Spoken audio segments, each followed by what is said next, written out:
Hello, welcome back to the channel. I thought I would do a wee vlog rounding off and finishing November and chatting about what I've been doing, what I've been working on, where I'm giving a few of the thoughts for the channel.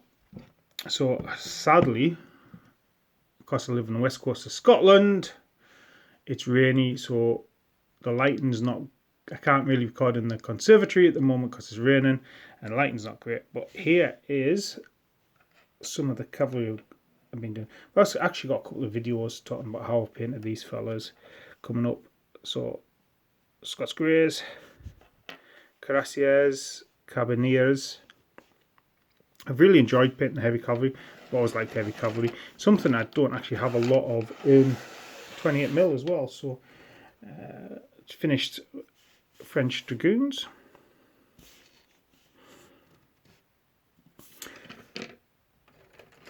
Just finished the Royal Horse Artillery. Ready to go and get multi-based British Heavy Dragoons. See, I'll be painting on the sprues, chopping and painting up. I'm working on British Life Guard, so I decided to go with my first regiment being the Blues, just as something a bit different for the British. And the French Horse Artillery. So yeah, delighted with the epic battle stuff. My original plans was to just focus on getting the French box set first, start our army, get that done, then pick up the British. And I must admit, I originally thought the 28mm, the three models you got with the bundle with both the armies were 28mm. I was really intrigued to learn that they're not. They're actually epic battle scales, which I suppose makes perfect sense. I don't know why I thought it was 28mm.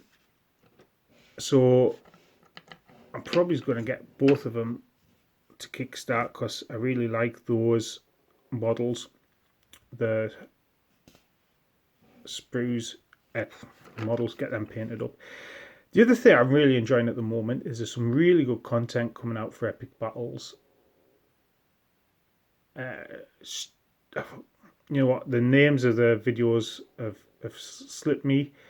So Stuart Mack, I believe, his channel, and another one doing the French, and actually Warlord's been more on the game, and videos and the Q&As with John Stallard, etc. have been really good, and the interviews with John Stallard have been really good. So that's the epic battles where I'm working on.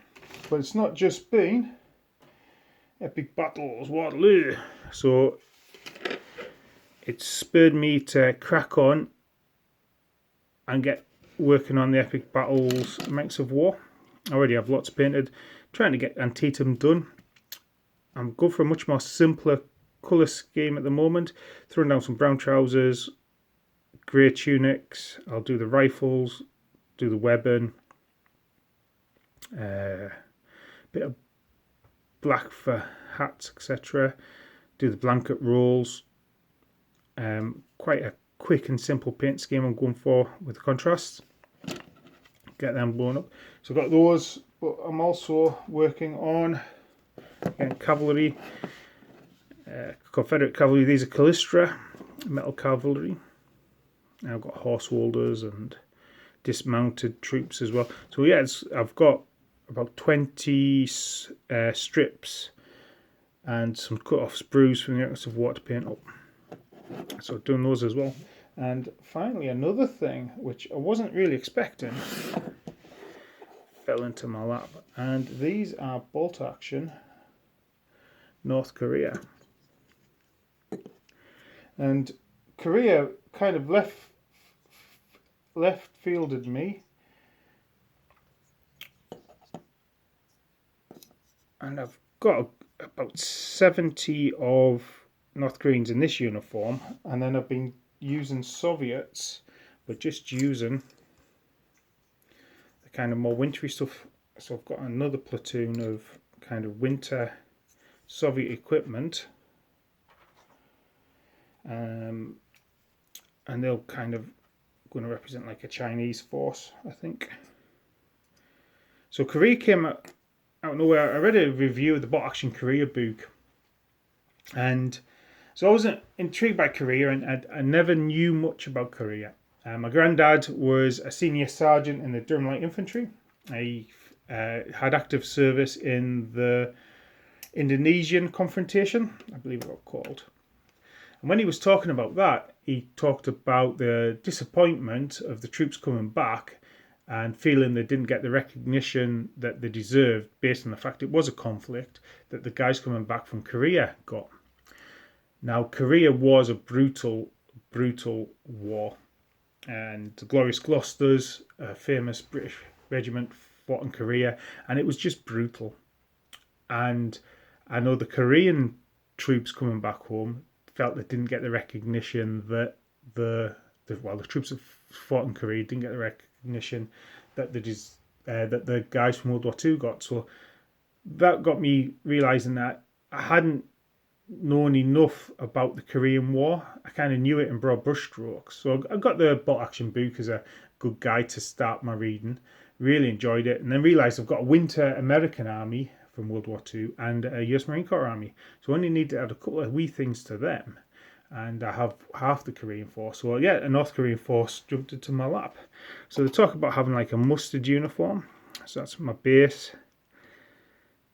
I really like the fact we've got the flag and the flag sculpted. I'm looking forward to painting that, I must admit. So I'm putting down my main colours. There's not much to these actually, as you see. So browns on the belt and shoe, like khaki on the pouches, bit of metal on the gun stocks, flesh. I got like a brown, dark brown shade over everything, and then a wee touch of highlighting up. Hopefully I'll get around to doing a video for these guys as well. So yeah, this time of year I think is always a struggle for painting for me because the nights are coming in dark. I basically go home in the dark. Come home in the dark, leave for work in the dark. So the lighting's not terribly great, so it's easy, especially working where I do. At Christmas it's a busier time of year, so I tend to jump on the computer. So I've been actively forcing myself off the computer to get some painting done. So 3 big projects ahead of us, and I like to try and get an hour's worth of painting every night. I've got a wee painting set up so I can just pull it out, put it on my lap while the telly's on. A wee light that comes over my shoulder. And I think every brush stroke is a brush stroke towards completing projects. It keeps me motivated. And yeah, that's where that is. Because I've been doing other things as well, you might see some other types of video pop up on the channel. I hope you still like it. I really do thank you all for subscribing. I'll hold my hands up. You know what? I make $10-15 a month out of this. It's quite nice to get $10-15 a month. It's never gonna break the bank in the casino. But yeah, so I really thank you all for subscribing. You can tell that I love chatting about wargaming and hobbies and stuff. So hopefully the slightly different content I start doing alongside this stuff will keep you entertained as well. Hope you find it interesting as well. This is, creating this YouTube channel is a hobby of mine. So anyway, that's what I've been working on. Love to know what you guys are working on, and yeah, chatting to you about it. And I hope you're having a great time wargaming at the moment. And yeah, you know what? It's a good time to be a wargamer. You know what? Everything else is going on. You know what? It's good at the moment. But anyway, you have a good time, and I'll see you again. Goodbye.